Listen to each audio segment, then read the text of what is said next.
مسئلہ استغاثہ اور حاضر و ناظر، یہ سب مسئلے ایسے ہیں جو دلیل قطعی سے ثابت نہیں ہیں، اور اس میں ایک خاص جو عالم دین ہیں ہمارے احمد رضا خان صاحب رحمۃ اللہ علیہ، تو اس میں انہوں نے اس پہ اتنی زیادہ بحث کیوں کی ہے کہ جو اس کو نہ مانے گا وہ جو ہے محبت نہیں کرتا رسول اللہ صلی اللہ علیہ وسلم سے، یا وہ گستاخ ہے، کافر بھی ہو سکتا ہے ان کے ساتھ۔ تو جبکہ وہ اتنے بڑے عالم ہیں، ان کو بھی پتہ ہونا چاہیے کہ یہ ایک ایسا عقیدہ جو ہے دلیل قطعی سے ثابت ہونا ضروری ہے،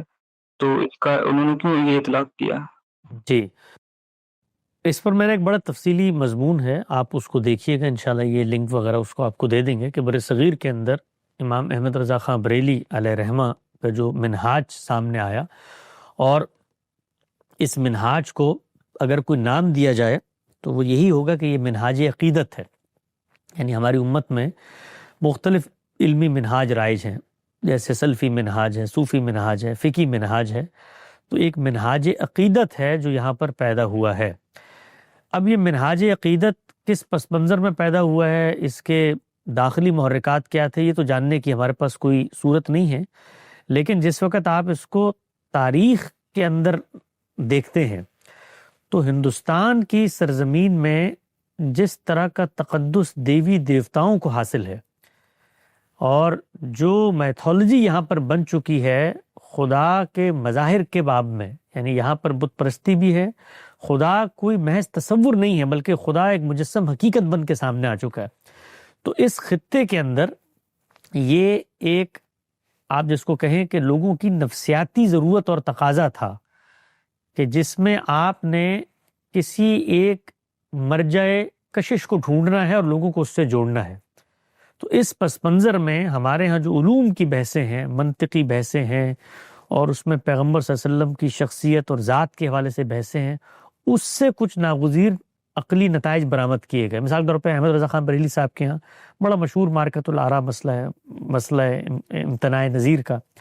آپ جب ان مسائل میں ایک رائے قائم کر لیتے ہیں تو پھر آپ کے ذہن میں پیغمبر کی جو شخصیت ہے وہ محض ایک منادی، ایک وائز، ایک پیامبر کی نہیں رہتی، بلکہ وہ ایک سپر ہیرو بن جاتا ہے۔ اسی طرح کا سپر ہیرو جیسے آپ کو اپنے گرد و پیش میں دیگر مذاہب میں کچھ سپر ہیروز نظر آتے ہیں، تو وہ جب سپر ہیرو آپ کے ذہن میں بن جاتا ہے، اور پھر کائنات کی وجہ تخلیق بھی وہ ہوتا ہے، اور کائنات کے ما کان ما یکون کا علم بھی اس کو ہوتا ہے، اور خدا کی دنیا کو تخلیق کرنے کا مقصد بھی وہ ہوتا ہے، تو پھر اس کا جو وہ تصور بننے کے بعد اس سے متعلق باتیں ہیں، یعنی اگر وہ سپر ہیرو ہے تو پھر وہ حاضر و ناظر بھی ہوگا، وہ پھر استغاثہ بھی کرے گا، وہ پھر مدد تائید بھی کرے گا، وہ قبر میں بھی سنے گا، وہ محفلوں میں بھی آئے، وہ سب کچھ کرے گا۔ تو اب وہاں پر جب آپ اختلاف کریں گے تو اصل میں جو سامنے مکتب فکر موجود ہے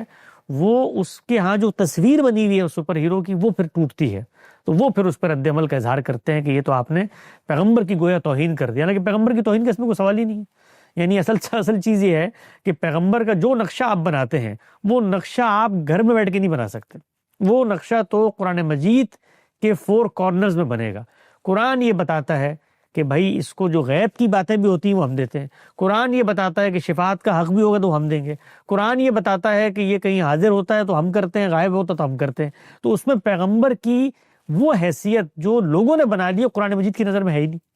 تو قرآن چونکہ ہمارے یہاں محور و مرکز نہیں رہا، ہم اپنی ضروریات، اپنے خارج، اپنے تقاضوں سے مذہبی فکر وجود پذیر کرتے ہیں، تو اس کے نتیجے میں اس طرح کی گمراہیاں آتی ہیں۔ میں اس کو سری گمراہی سمجھتا ہوں، اور یہ ایک اتنا بڑا انحراف ہے کہ جو دین کی اصل ہے اس سے لوگوں کو ہٹانے کے مترادف ہے۔ یعنی آپ دیکھیں نا، سیدنا مسیح بھی توحید کا پیغام لے کر آئے،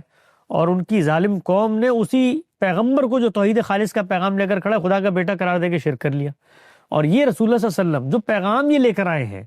کہ بھائی مجھ میں اور باقی پیغمبروں میں اس طرح کے موازنے مت کرنا، اور جن قوموں نے کیا وہ ہلاک ہو گیا، اور مجھے اس طرح کی برتری کے مناسب پہ ہر پیغمبر کو کچھ نہ کچھ دیا گیا ہے، مجھے بھی دیے گئے ہیں، اور میں خدا کا ایک صرف پیغمبر ہوں، قیامت کے دن میں بھی اپنی بخشش مغفرت خدا سے چاہوں گا، اور یہ دنیا بھی میرے ارادے عمل کا امتحان ہے۔ تو رسول اللہ نے تو بہت تلقین کی، نصیحت کی کہ یہ کام مت کرنا، اور پچھلی قومیں ہلاک اس وجہ سے ہوئی ہیں، لیکن مسلمان قوم کی بدقسمتی ہے کہ اس نے وہی رویہ جو پچھلی قوموں نے اپنایا تھا پیغمبروں کے بارے میں، ہم نے بھی عملی طور پہ اپنایا۔